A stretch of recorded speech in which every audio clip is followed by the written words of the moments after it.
Assalamualaikum warahmatullahi wabarakatuh. Perkenalkan, nama saya Lisa Putri Utami Damani, SST MTRK dengan NIDN 01068903. Saya merupakan dosen tetap di Stikes Mitra Husada Medan sesuai dengan Undang-Undang Nomor 12 Tahun 2012 Ayat 1 bahwa perguruan tinggi harus menjalankan 3 kewajiban. Yang pertama adalah sebagai seorang pendidik, peneliti, dan pengabdi masyarakat. Saat ini saya menempuh beberapa mata kuliah. Salah satunya adalah asuhan kebidanan pada masa nifas dengan BD 6.303 4 SKS. Sesuai dengan visi misi Stikes Mitra Husada Medan, menghasilkan lulusannya Service Excellent, inovatif, berintegritas tinggi, dan berdaya saing tingkat nasional menuju Asia tahun 2030, saya mempersiapkan perkuliahan dengan penyusunan MPS, modul, dan SOP dengan mengikuti peraturan dan perkembangan ilmu kebidanan. Dalam menjalankan pembelajaran, saya tetap menjalankan sesuai dengan undang-undang, kebijakan, dan pedoman sesuai dengan peraturan yang ada. Asuhan nifas lulus dalam program praktisi mengajar, sehingga mahasiswa mendapatkan pengalaman langsung dari praktisi lapangan. Jadi, mahasiswa mendapatkan gambaran nyata tentang dunia kerja lebih baik. Mereka juga dapat mengembangkan cara berpikir sehingga mahasiswa mampu menghadapi persaingan di dunia kerja. Asuhan nifas merupakan mata kuliah inti dalam pembelajaran kebidanan. Sehingga dalam penyusunan bahan ajar, saya selalu berupaya mengikuti pelatihan, seminar, dan berupaya mengupgrade ilmu sesuai dengan evidence base yang ada. Mata kuliah asuhan nifas dan menyusui ini membahas tentang proses laktasi dan menyusui, adaptasi psikologis pada masa nifas, kebutuhan pada masa nifas, manajemen kebidanan dalam masa nifas, home visit, kondisi khusus ibu dengan masalah, baik masalah mastitis ataupun patologis dalam masa nifas, sesuai dengan konsep-konsep dan sikap, serta keterampilan dalam memberikan service excellent terkhususnya kepada ibu, nifas, dan menyusui. Pada hari ini, saya akan membawa mata kuliah asuhan pada masa nifas di pertemuan 8 dengan capaian pembelajaran mahasiswa mampu melaksanakan program tindak lanjut asuhan nifas di rumah atau home visit. Dengan indikatornya, yang pertama, mahasiswa mampu menganalisis jadwal kunjungan rumah. Yang kedua, mampu menganalisis ibu pada masa nifas. Yang ketiga, mampu menganalisis asuhan masa nifas pada bayi baru lahir. Dan yang keempat adalah mampu menganalisis pemanfaatan home care dengan teknik akupuntur dan perawatan nifas terstandar untuk menurunkan intensitas nyeri postpartum pasca seksio cesarean. Materi inti ada pada materi nomor 4, di mana materi ini merupakan hasil karya yang saya menangkan bersama tim pada program hibah dosen pemula. Hasil penelitian ini saya buat bersama tim tahun 2019 dan pada semester ini sudah dimasukkan ke dalam mata kuliah, pengajaran mata kuliah. Ya, Assalamualaikum warahmatullahi wabarakatuh. Selamat pagi semuanya. Selamat pagi, Bu. Selamat pagi, Bu. Oke, pagi ini ketemu lagi dengan saya, Lisa Putri Utami Damani, SST MTRK, di mata kuliah Evidence Base dalam Kebidanan. Baiklah, perlu saya ingatkan bahwa ini kita masuk ke pertemuan ke-8. Jadi mungkin di pertemuan sebelumnya kita sudah membahas tentang kunjungan nifas, bagaimana asuhan pada ibu nifas, bagaimana pemeriksaan pada ibu nifas, Nah, jadi minggu ini kita mulai membahas kembali dengan materi yang terbaru. Tapi sebelum kita ke materi selanjutnya, ini saya ada tunjukkan sebuah gambar. Kalau gambar ini saya tunjukkan ke para mahasiswa semua. Nih kira-kira yang ada di benak kalian itu ini apa? Treatment apa? Asuhan apa? Atau ini apa nih? Siapa nih yang bisa kasih masukan? Satu orang. Akupuntur, Bu. Elrika. Benar nih, akupuntur ya. Kalau kira-kira akupuntur ini biasanya kalau di dunia kesehatan ini untuk apa nih, Bu? Kira-kira? Untuk kecantikan ya? Untuk proses penyembuhan. Siapa nih yang pernah diakupuntur? Siapa di sini yang pernah diakupuntur? Ada? Belum ya? Pernah, Bu. Belum. Berarti masih tabu nih ya? Atau di daerahnya? Siapa yang di daerahnya atau mungkin di kliniknya atau di tetangganya yang ada nih tentang praktek akupuntur? Tidak ada juga? Ada, nggak ada. Bu Elsa nggak punya nih praktek akupuntur? Tidak, Bu. Rencana mau buka ya, Bu ya? Rencana, Bu. Oke, baik. Jadi kalau kita lihat gambar ini, memang kita lihat di sini ada seorang wanita nih. Kenapa seorang wanita? Karena kukunya warnanya merah. Sedang melakukan treatment akupuntur di kaki. Iya. Sekarang pertanyaan saya, kira-kira akupuntur ini kalau kita bawa ke dunia kesehatan, khususnya Ibu Nifas, aman nggak? Aman nggak? Ibu Putriani aman nggak, Bu?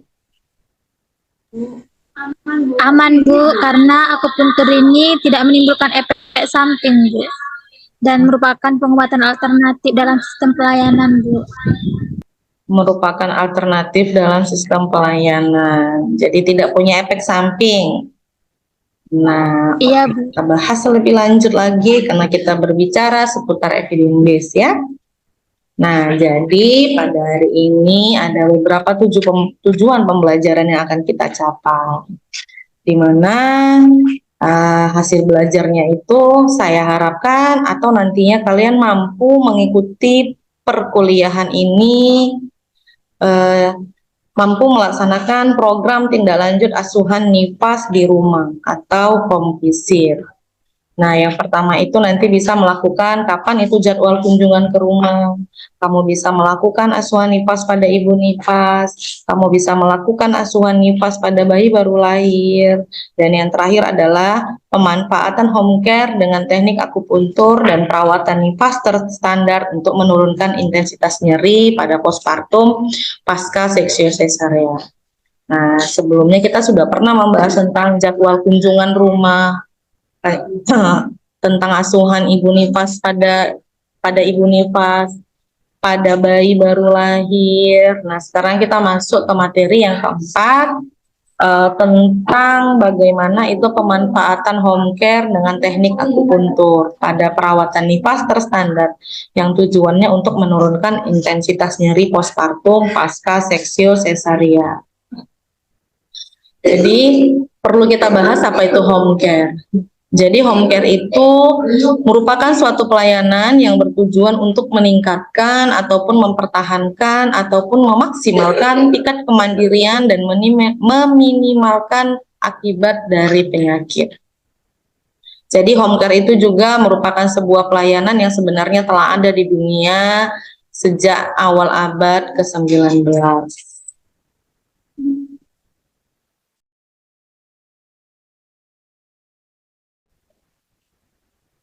Ya, tadi kita masuk ke yang selanjutnya itu home care itu juga merupakan sebuah pelayanan yang sudah ada sejak abad 19.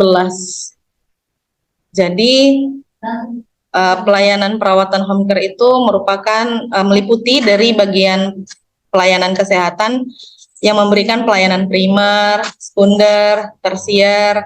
Jadi pelayanan ini berfokus pada asuhan kesehatan ataupun keperawatan melalui kerjasama dengan keluarga dan tim kesehatan lainnya. Kenapa? Dengan tim kesehatan lainnya memang secara profesionalisme kita itu sebagai seorang bidan bukan memberikan asuhan inti untuk home care, tetapi kita bisa melakukan kerjasama dengan tim tenaga kesehatan yang lainnya. Contohnya kepada dokter akupuntur. Jadi kita melakukan kerjasama. Jadi kita memang sifatnya bekerja sama. Kemudian akupuntur ini juga merupakan dari bagian terapi komplementer, di mana terapi komplementer ini merupakan terapi tradisional dalam pengobatan modern. Ini menurut si Andrews dan teman-temannya tahun 1999. Ada beberapa klasifikasi terapi komplementer menurut si Andrews nih. Ada mind body terapi, ada alternatif sistem pelayanan, ada dia NCCIM, kemudian ada dia terapi manipulatif dalam sistem tubuh, dan yang terakhir itu ada kombinasi adalah biohealth dan bioelektromagnetik.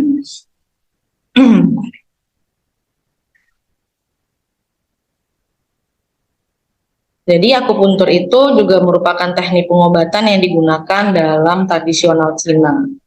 Jadi sistemnya itu dilakukan tusukan atau stimulasi ya. Stimulasi tusukan di titik-titik tertentu pada tubuh. Tetapi titiknya bukan sembarang titik. Ya, titik ini terdapat pada jalur-jalur energi yang disebut dengan meridian.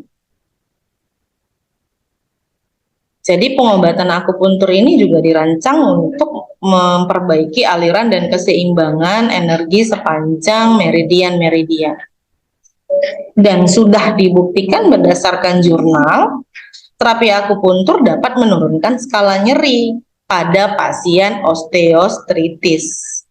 Nah, maka disarankan kepada instansi tempat penelitian yang dapat memberikan penata laksanaan terapi akupuntur untuk manajemen nyeri.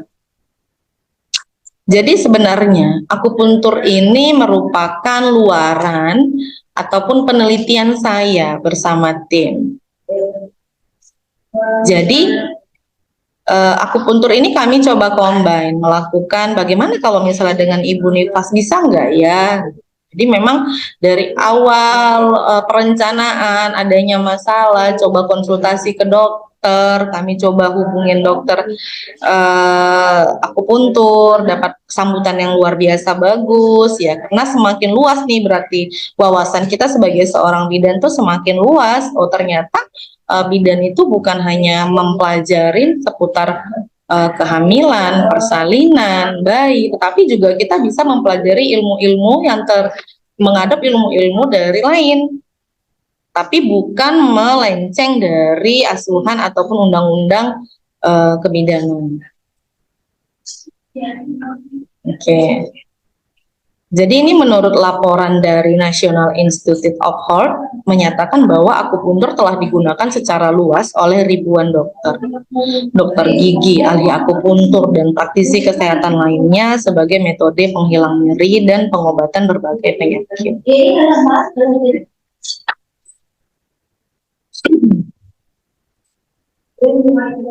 Jadi di sini ada peran tenaga kesehatan. Jadi, adapun peran tenaga kesehatan itu ada 4. Pertama itu adalah caregiver, advokat, edukator, dan researcher. Ya, kalau caregiver ini kira-kira ini bentuknya seperti perawat ya, merawat. Kalau advokat ini dia diagnosa, memberikan diagnosa. Kamu juga bisa sebagai seorang edukator dan sebagai seorang researcher, peneliti. Jadi di sini ada beberapa titik akupuntur nih, kalau misalnya diperhatikan. Jadi ini ada daerah hidung, kepala, muka, ada daerah tangan, ada daerah bagian bawah nih ya. Kemudian ada di bagian mana ini? Dan nanti beberapa bagian. Nah, jadi ini ada beberapa alat-alat akupuntur yang mungkin perlu dipersiapkan. Nanti kita akan bertahan bagaimana kita lihat bagaimana cara melakukan akupuntur, tapi kita tidak sebagai seorang pelaksana ya, maksudnya yang melakukan, kita tetap melakukan dengan tim. Nah, jadi ini ada beberapa persiapan alatnya, ada stainless, ada alkohol, kapas steris, kapas alkohol, terus ada flashlight, ada pinset. Bagaimana sistem kerjanya? Nah, yang pertama itu kamu melakukan identitas pada pasien. Ini asuhan kamu sebagai seorang bidan ya. Yang pertama itu adalah kamu melakukan identitas pasien. Kamu siapkan alat, kamu siapkan bahan. Kemudian pada saat penata laksanaan, kamu atur nih posisinya. Bagaimana posisinya? Fowler kah, semi fowler kah, Trendelenburg kah, supinasi kah, atau pronasi? Jadi kita lihat posisi bagaimana nih sama ibunya yang paling aman. Itu udah pasti dia supinasi ya, terlentang. Karena kalau pada akupuntur untuk titik nyeri pada postpartum ini dilakukan di bagian kaki. Kemudian dilakukan terapi selama 15 menit. Jadi nanti jarum ada 3 titik di kaki diberikan selama 15 menit dan dilakukan 3 minggu sekali. Setelah itu kita lihat bagaimana intensitas nyeri. Apa aja sih Bu manfaat akupuntur ini? Banyak ya. Jadi yang pertama itu bisa mengurangi skala nyeri. Bahkan bisa meningkatkan kesuburan. Bisa untuk menghaluskan kulit mau langsing. Kemudian meningkatkan efektivitas obat-obatan. Bahkan sudah ada penelitian yang terbaru bahwa akupuntur juga mampu meningkatkan produksi ASI. Jadi banyak nih fungsi akupuntur. Jadi bagaimana cara kita mengukur skala nyerinya, Bu? Nah, nih skala nyerinya. Jadi kita bisa menggunakan skala nyeri. Kita lihat nih, bagaimana nih wajah ibunya ketika datang. Apakah 1, 2, 3, 4, 5, kita lihat. Tapi kita harus tahu juga ada faktor yang mempengaruhi nyeri. Salah satunya itu apa? Ya usia, jenis kelamin, ansitas, keletihan, lokasi, tingkat keparahan nyeri dan pengalaman sebelumnya. Di saya dan di Esra ataupun di Eli itu pasti berbeda. Dengan kekuatan pukulan yang sama, pasti dia akan menghasilkan tingkat nyeri yang berbeda. Karena ansitesnya berbeda. Pemahamannya setiap orang itu berbeda. Ya misalnya nih saya kejepit pintu pelan tapi saya sudah kesakitan. Berbeda kalau misalnya yang kejepit pintu itu si Datin. Dia kuat tapi bisa saja bagi dia itu tidak sakit. Dia itu berbeda. Jadi banyak hal yang bisa mempengaruhi tingkat nyeri ini. Nah, jadi kita harus paham bahwa kalau ibu sehat itu, anaknya sehat, dan sudah pasti keluarganya sehat dan bahagia. Setuju ya? Yang lain setuju nggak nih? Jadi di keluarga itu ibu harus sehat. Kalau ibu sehat, maka anaknya sehat. Kalau anaknya sehat, otomatis keluarganya sehat dan bahagia. Setuju nggak nih? Putri, setuju? Setuju ya? Oh iyalah, namanya kita wanita, pastinya setuju dong. Oke, ini nanti sebelum masuk ke sesi selanjutnya, mungkin saya buka dulu sesi tanya jawab dan nanti ada pembagian tugas. Jadi siapa yang mau bertanya? Nih kita buka dulu. Ini diskusi ya. Ini sifatnya diskusi. Discovery learning, atau ada studi kasus yang pernah kalian dapatkan di lapangan, atau mungkin pernah kalian baca. Yuk silahkan, siapa yang mau bertanya? Izin Bu, saya izin bertanya Bu. Eli Tambah, ayo silahkan Eli. Baiklah Bu, pertanyaannya. baik Bu, terima kasih atas kesempatannya Bu. Di sini saya ingin bertanya Bu, di dalam PPT dijelaskan bahwa akupuntur merupakan pengobatan tradisional Cina. Baiklah, untuk pertanyaannya, untuk terapi akupuntur ini apakah aman atau bisa digunakan untuk ibu hamil? Terima kasih Bu. Pertanyaan luar biasa. Kasih tepuk tangan dulu buat Eli. Kasih tepuk tangan ya, luar biasa. Hebat dia nih. Tepuk tangan hebat nih buat Heli. Pertanyaannya luar biasa ya. Tadi saya menyinggung tentang aman nggak sih untuk ibu nifas? Maka analisa Eli langsung keluar. Kalau ibu hamil gimana Bu? Aman nggak ya? Oke, sebelum saya coba jawab, ada yang bisa bantu untuk menjawab pertanyaan Eli? Saya, Bu. Oke, Putri. Sebelumnya yang lain boleh nggak diaktifkan kameranya? Boleh nggak diaktifkan kameranya nih ya? Ada Jagatun, ada Risti, ada Prapti, ini SS nih, SS. Tolong diaktifkan. Novi, diaktifkan deh. Yuk. Silahkan Putri. Baik, Bu. Terima kasih untuk kesempatannya. Jadi pertanyaan dari Eli tadi, apakah akupuntur aman untuk ibu hamil? Jadi berdasarkan jurnal yang saya baca mengenai pengaruh atau aktivitas akupuntur dan perbedaan dengan B6 terhadap ibu hamil untuk mengurangi mual muntah. Jadi akupuntur ini aman digunakan untuk ibu yang sedang hamil karena tidak menimbulkan efek samping yang bermakna. Jadi akupuntur ini merupakan salah satu pengobatan alternatif dari Cina yang merupakan dalam sistem pelayanan. Contohnya dalam ibu hamil itu dapat mengurangi rasa mual muntah. Pada ibu hamil yang kehamilannya kurang dari 14 minggu, dapat menggunakan terapi akupuntur ini di mana dilakukan pada titik perikardium 6, di mana pada saat dilakukan terapi ini, rasa mual yang dialami ibu hamil tersebut dapat berkurang pada minggu kedua setelah percobaan akupuntur dilakukan. Jadi akupuntur ini aman dilakukan untuk ibu hamil. Terima kasih.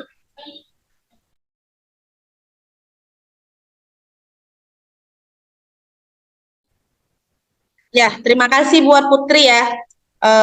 Tepuk tangan dulu buat Putri, luar biasa jawabannya. Ini Putri ini dia sudah memberikan jawaban berdasarkan evidence base. Ya, jadi benar. Kita itu memang bahwa akupuntur itu sudah terbukti bahwa dia juga aman untuk ibu hamil, terutama di tahap 1 karena dia mampu menurunkan intensitas mual muntah. Nah, salah satu permasalahan ibu hamil itu adalah mual muntah. Jadi banyak faktor nih mual muntahnya kenapa. Jadi banyak tuh ya, tadi manfaat akupuntur itu bisa bertambah. Jadi bukan hanya sekedar 4, 5, 6. Jadi dengan adanya evidence base yang terbaru, ada manfaatnya sampai 7, 8, 9, bahkan lebih banyak. Oke, ada lagi yang mau bertanya? Mungkin siapa nih yang mau bertanya? Ada Intan, ada Hotna. Banyak yang nggak aktifkan kamera nih. Kenapa nih ya? Boleh diaktifkan kameranya, ada Elsa, Novi, Nirmala, Siva, Selfie, Wulan.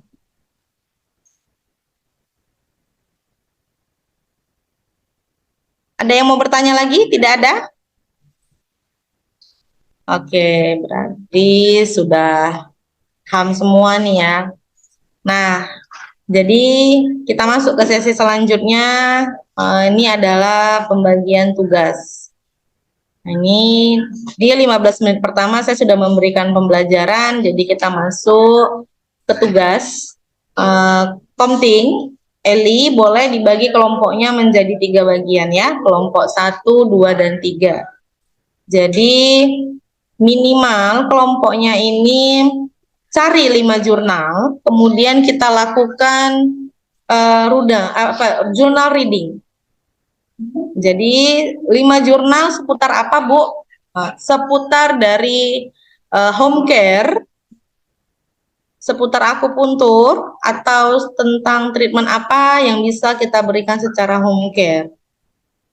Dan jadi nanti kita buat laporannya dan akan kita presentasikan dari masing-masing kelompok. Komting sudah paham untuk pembagian tugasnya? Sudah paham, Bu. Sudah paham. Oke, terima kasih ya, Komting ya, luar biasa. Jadi bisa disimpulkan bahwa akupuntur ini bukan hanya mampu memberikan treatment untuk para yang untuk non kesehatan, tapi bisa juga untuk kebidanan, bisa untuk mengurangi nyeri pada postpartum, bisa mengakibatkan bisa tadi mengurangi mual muntah, dan juga bisa meningkatkan produksi ASI. Jadi akupuntur itu sudah terbukti secara evidence based sehingga bisa dilakukan dengan teknik dan cara yang benar. Oke, demikian mungkin sedikit kata-kata yang bisa saya sampaikan. Jangan malas untuk belajar karena ilmu adalah harta yang bisa kita bawa kemanapun tanpa membebani kita. Demikianlah pertemuan kita hari ini. Kiranya pertemuan saya pada hari ini bisa bermanfaat buat kita semua. Pertemuan kita hari ini saya tutup dengan pantun. Buah ceri, salah, buah nenas, buah ceri. Dicampur gula, nikmat sekali. Cukup sekian dan terima kasih. Oke, terima kasih ya. Terima kasih, Bu. Ibu.